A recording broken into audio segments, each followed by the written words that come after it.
Welcome to eigoMANGA's panel at Comic-Con at Home. My name is Austin Osueke. I am the publisher of eigoMANGA, and our panel is about First Squad, Moment of Truth, and how this Western story was adapted into a Japanese manga and anime. We're going to talk to the co-creator of First Squad. His name is Misha Shprits, and we're just going to follow his journey on how he and his team was able to adapt their idea into an anime, how they were able to work with an anime production company, how are they able to talk to a manga artist to create a manga. Beforehand, I encourage you to check out our website at eigomanga.com to understand more of our publications, our games, our apps, and our general productions. We also have a Facebook page and Twitter page, so you can follow us on there. We published the First Squad manga, and it's currently available on Amazon as a pre-order. We plan on releasing the publication in the fall, specifically in October. And without a moment ado, here's our interview. My name is Austin Osueke. This is Comic-Con at Home. I am talking with Misha Shprits, the co-creator of First Squad, Moment of Truth.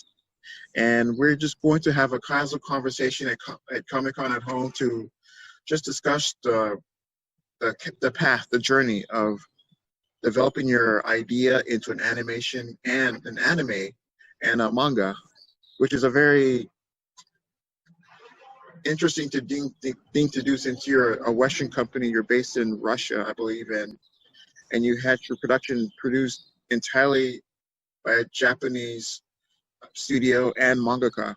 So please tell us about yourself and how did this come to be? Hi, Austin. Thanks for having me. Hi, everybody. So to start with, we're not entirely a Russian company per se.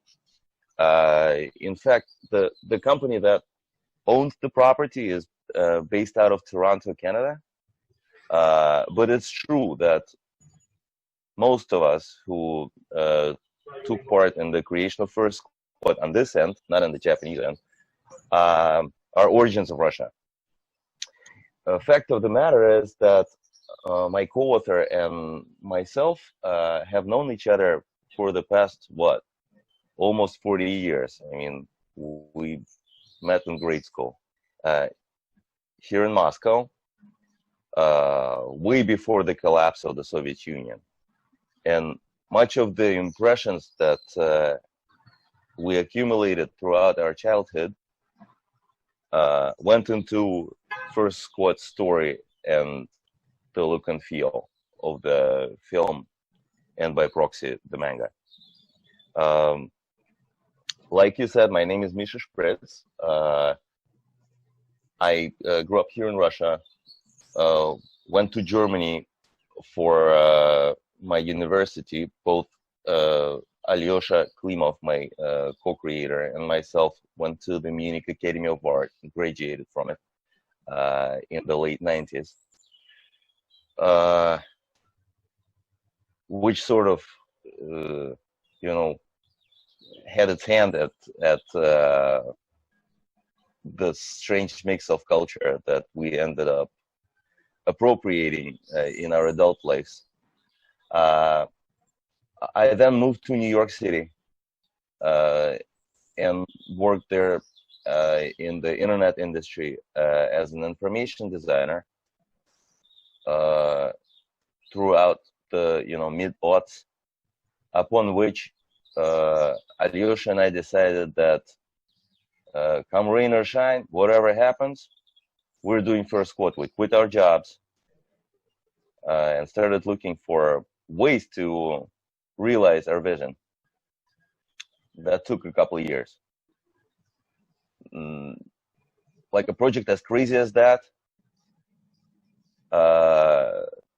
inspires raised eyebrows most times when you try pitching it, especially to people who are not necessarily intimately acquainted with animation or Far Eastern animation or the comic genre.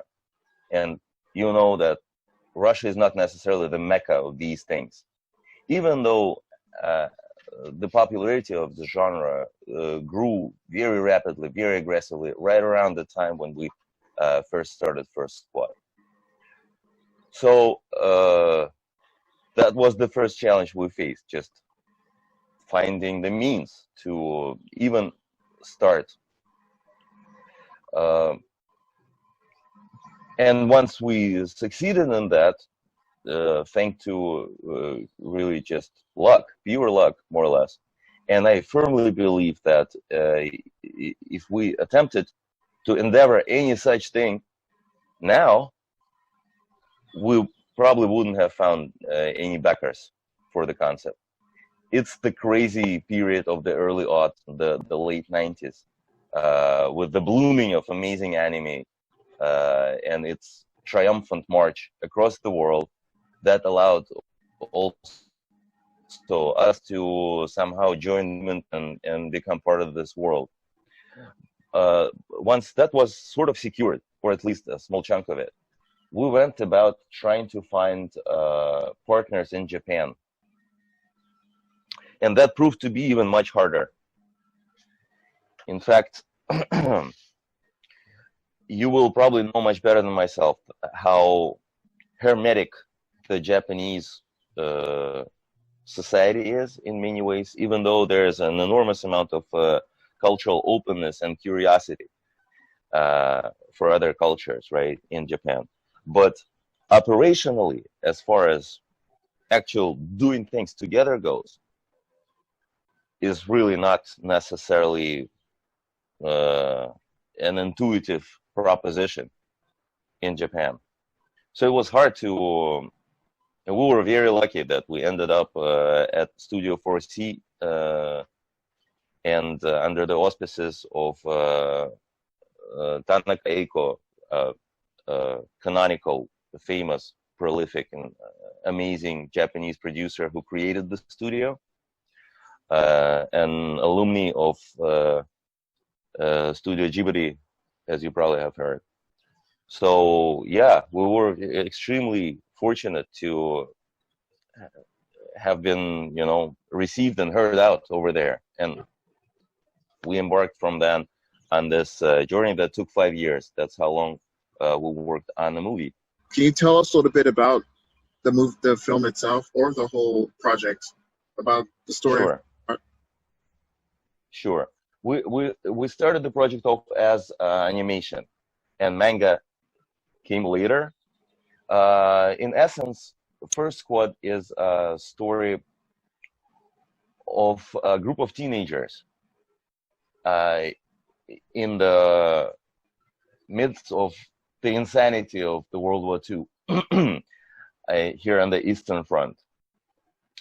In fact, while we worked on it, the universe grew, and it later turned out that the film relates only a portion of the whole story, but ultimately it's about this girl who is clairvoyant, and her ability to foresee the future is utilized by special forces. Is a pretty rare thing then as now. She is an orphan. A concussion very early in the movie erases her memory.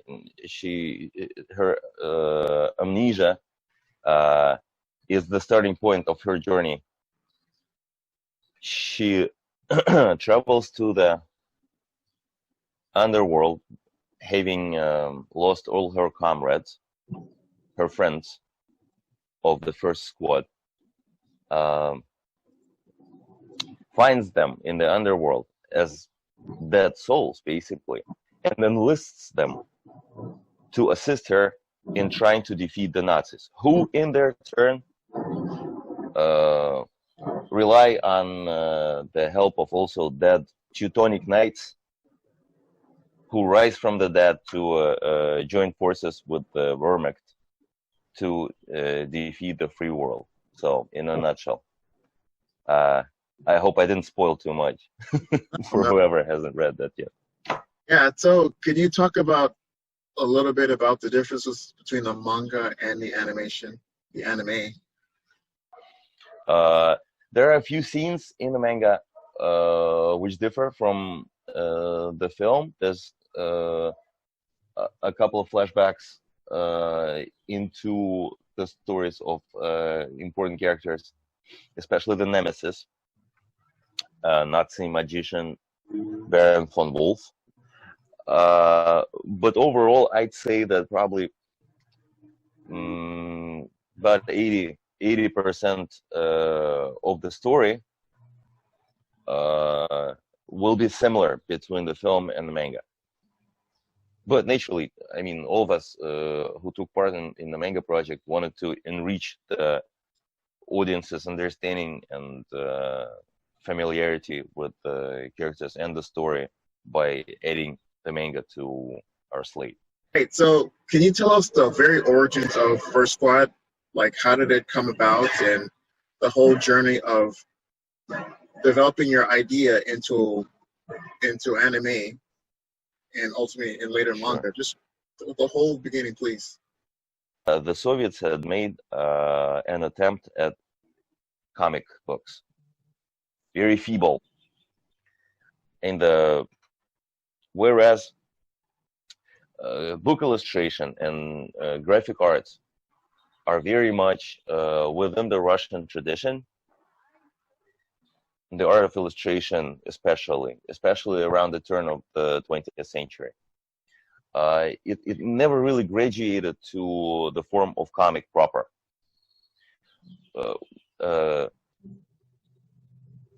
Comic took off in the States in the 30s and the 40s, and the war has prompted that blooming, right? But here somehow they did try early on in the 20s to use the comic form for like a newspaper strip or whatever for the propaganda purposes, but it never took off. Unclear why. But there's one series of books that got published in the Soviet Union throughout the 60s, 70s, and the 80s, which was the single example of like an illustrated storytelling, piece of storytelling printed, which resembled like proper comic books very much. And because it was a single series and the population of the Soviet Union exceeded 200 million people, very hungry for popular culture, virtually non-existent, they printed a lot of those. I mean, we're talking about millions upon millions of copies in circulation. Like every children's library, every school, and most of the households had a copy. They were the pioneer heroes. And picture this, those kids, teenagers mostly, for the most part fictional ones, battled the Nazis to like a different degree of success, but mostly being victorious, of course. And we all wanted to be like them as kids growing up. Cut to the mid-90s when anime became so popular in Europe and the US outside of Japan. All of a sudden, Alyosha and myself, here and there, see like book covers or booklet covers or whatever, depicting teenagers in neck scarves like neckties, very closely resembling the pioneer heroes. Just like really a spitting image. And it just dawned on us how the pantheon of contemporary pop culture and that created in the Soviet Union, now extinct, are in so many ways similar, almost interchangeable. The story structure, the characters, just the very idea that a school kid, a teenager, can effect momentous change in like real adult lives. that idea isn't, it's like very much that of like the Far Eastern Japanese tradition, manga tradition. I mean, even American superheroes are all adults, most of them, right? So that was like a stark and striking similarity that we decided to experiment with and see what would happen if we told basically a Soviet story with the toolbox of contemporary storytelling, specifically Japanese. Of course, if we attempted to tell Soviet publishing houses or whatever that pioneer heroes could read thoughts or levitate or travel to the world of the dead, they'd probably lock us up in a mental institution. But now this was possible all of a sudden, and we got very excited. So just that's sort of how the concept came about. I must confess that prior to our initial conceptual phase, we haven't really been very knowledgeable about either anime or manga. So we sort of beefed up on that as fast as we could. It took a couple of years, by the way, to actually, it's a very intrinsic and complex world. Yeah, and our assumptions really got confirmed throughout our research and familiarization with the field. So that's the idea in a nutshell. So just curious, how did you approach Studio 4C, or did they approach you? How did they get involved or work together with you and your team to bring about First Squad? The case of a Japanese studio having had any non-Japanese participants in their work had been very, very rare. And partially that explains this initial difficulty that we had in finding partners to work with.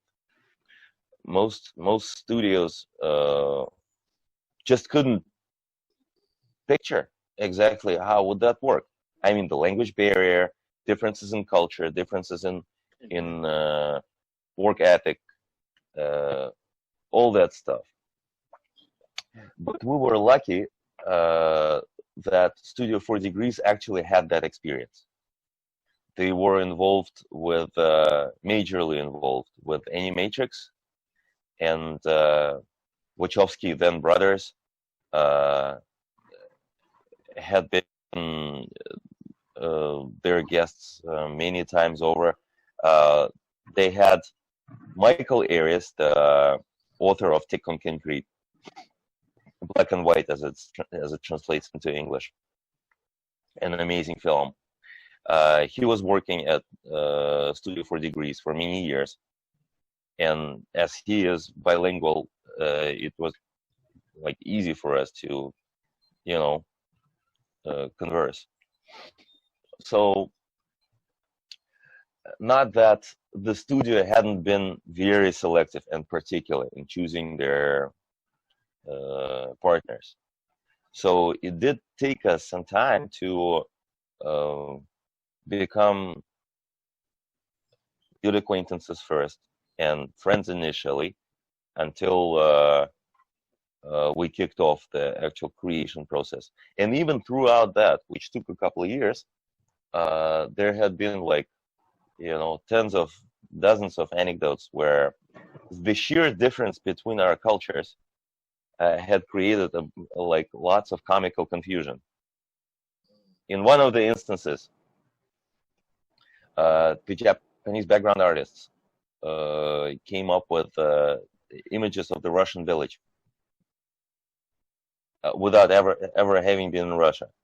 And of course, we provided reference materials and stuff. But somehow it was very well done. And it took us a couple of minutes to realize what was off. And something definitely was off on a molecular level. Then we figured all the verticals and the horizontals were actually vertical and horizontal.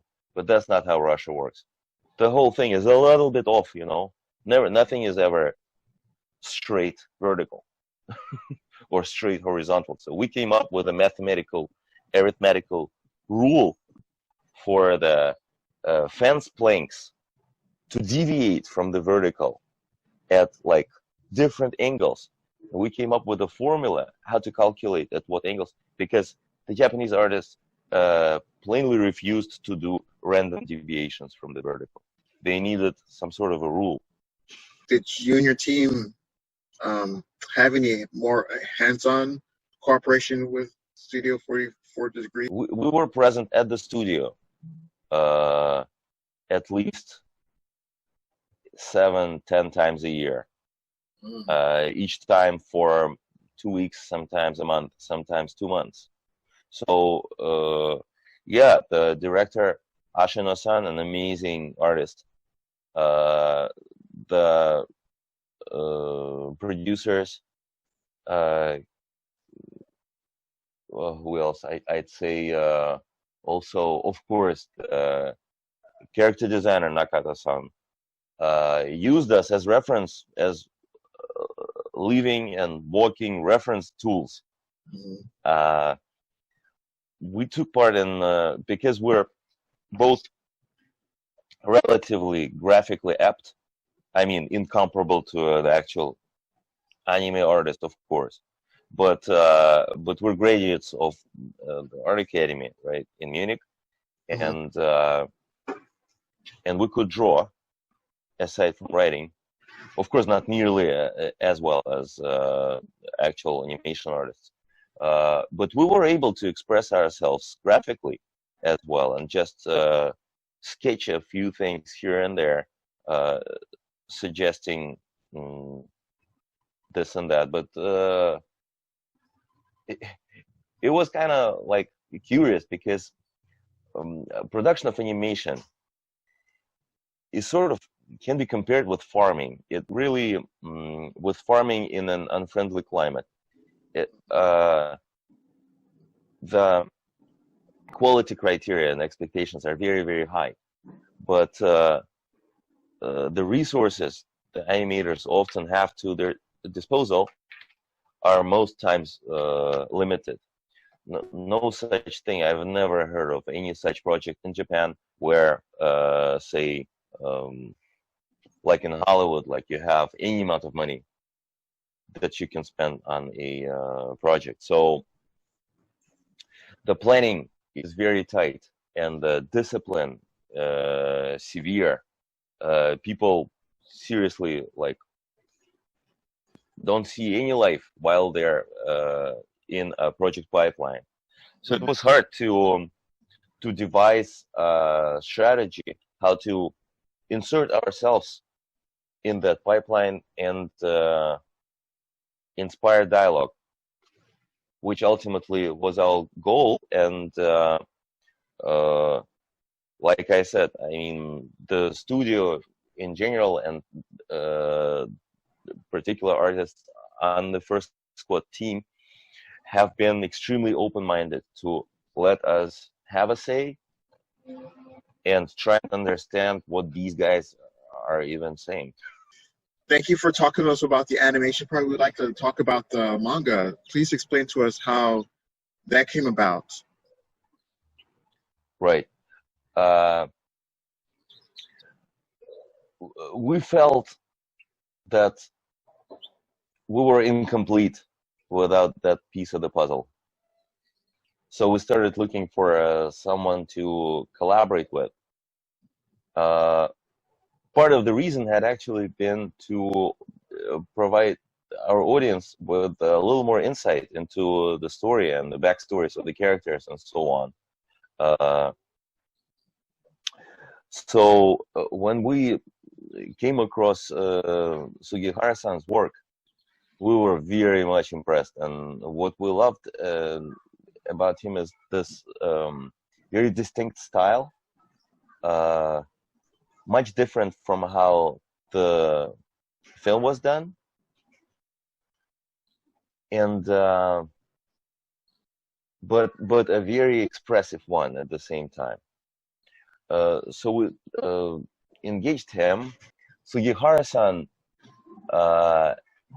like many mangakas, he was like a very quiet person, someone very much within themselves, pensive, and a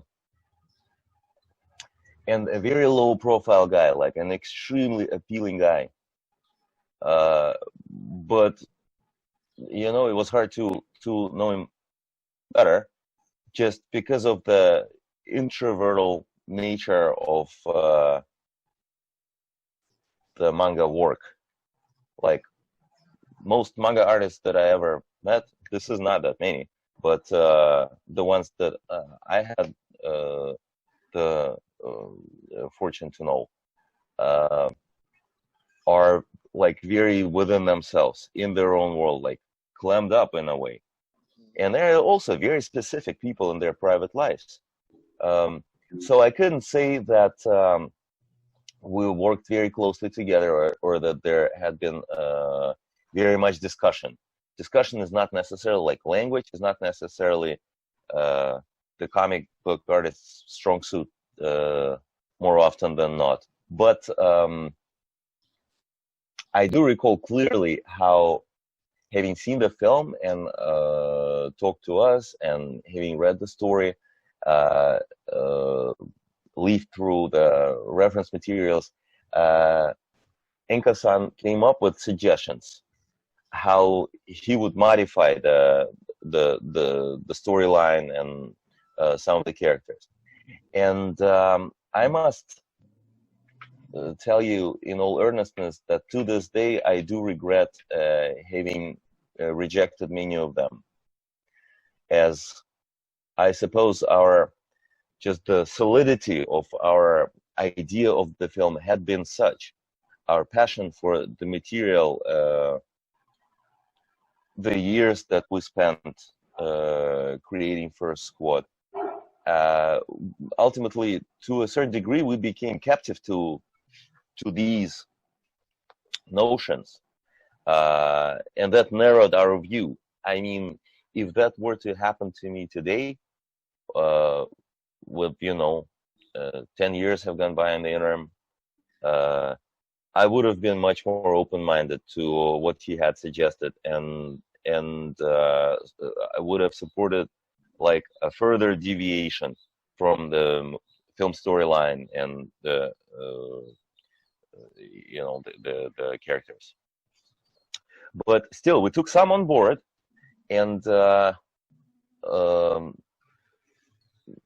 also due to the nature of this type of production, this type of work, as an author, not the artist, as someone who wrote up the story, created the characters, we knew by then, we didn't know the start, but by then we knew already that we're supposed to be stepping back at some point in time and letting the mangaka do their job in what they call the black box mode. So Sugihara-san went into the black box mode, and what came out was absolutely brilliant.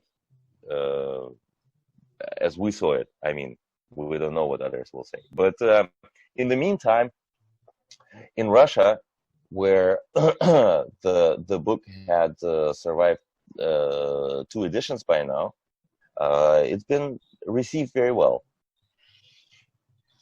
How did the Russian audience receive your production, your anime and manga? Being that it is a Russian story, but it was done by a Japanese. It was that Japanese production. Right. Yeah. I'll be frank with you, Austin. We had not faintly, even remotely, hoped for the reception that we ended up receiving here in this country. At some point in time, someone told me that the release of First Squad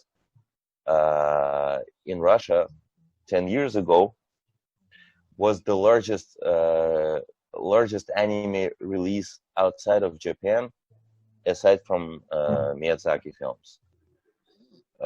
We had multiple hundred copies circulating in the country.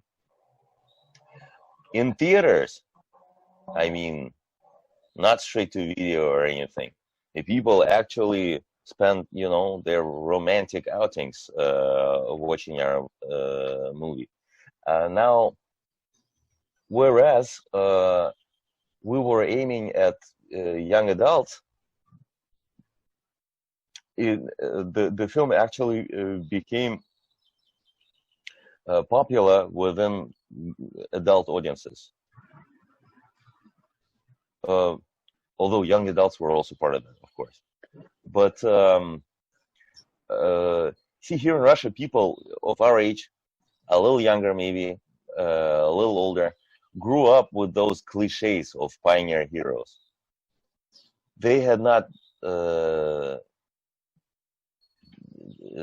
deemed it possible ever that strong and successful artists from elsewhere would one day take up the theme and make it their own, partially, at least for the duration of the production, right?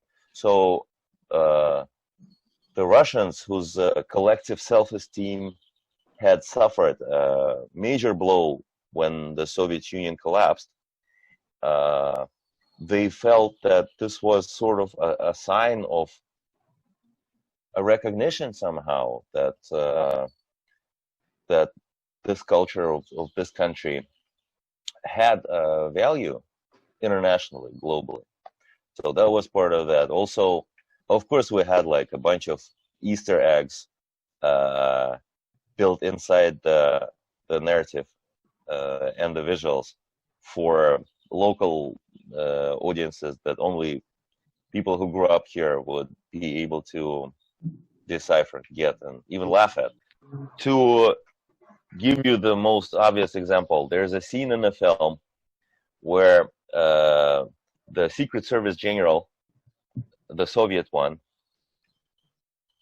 walks Nadia, the main character, like a teenage girl, to a locker in a locker room for special agents, and he goes like, in this locker you will find everything that you will need on your mission. And she's about to embark on a journey to the world of the dead.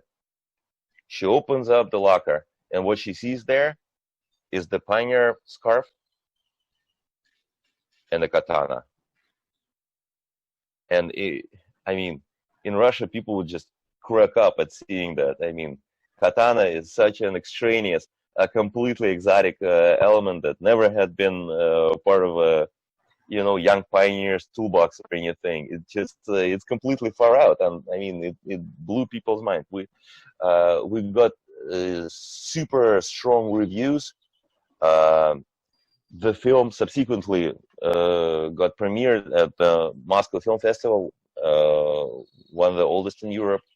We got invited to Cannes and Locarno, over 40 Busan, over 40 festivals around the world,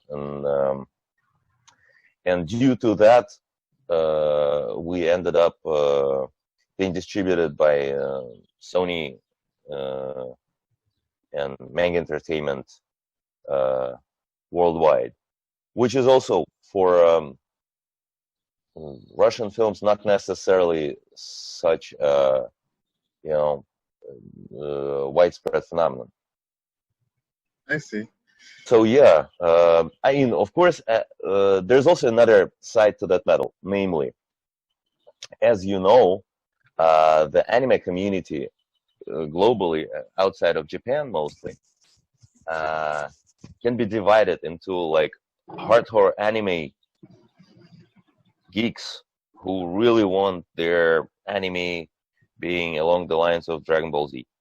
And then there's the chunk, the segment, which are more liberal about the style. Like First Squad does not follow the anime canon in its purest form. It's really an amalgamation of cultural influences in a way. So we got a lot of criticism from those very vocal, active online hardliners, anime hardliners. So that was also kind of funny. Like we would be sitting there trying to tell them, you guys, look, I mean, America buys like 100 times more anime than Russia, and they only have one title where the main character, the hero, is American. French people who buy like 50 times more anime than Russia, they don't have a single French, Japanese title of their own, let alone Italians and Spanish, who are also bigger anime and manga markets than Russia. How can you complain? We did the impossible already. What is your advice on just your experience, just to make your original concept an authentic manga and an authentic anime when you're not Japanese or Yeah, I hear you. I think I do. Austin, I'm not, like I said, I'm not really a hardliner. I think freedom is a pre-requirement for artistic expression. Whereas I respect and value the canon, the way things should be, I feel that especially being not Japanese, it is only beneficial to let your own cultural features influence your work. And that would, to me, that would actually, allow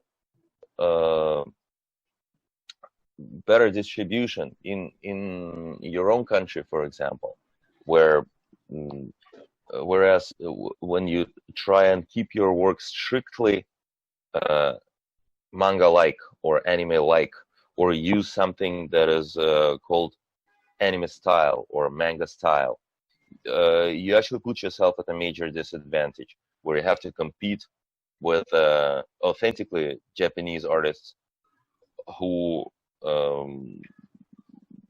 have the benefit of like an immediate connection to their culture and the market.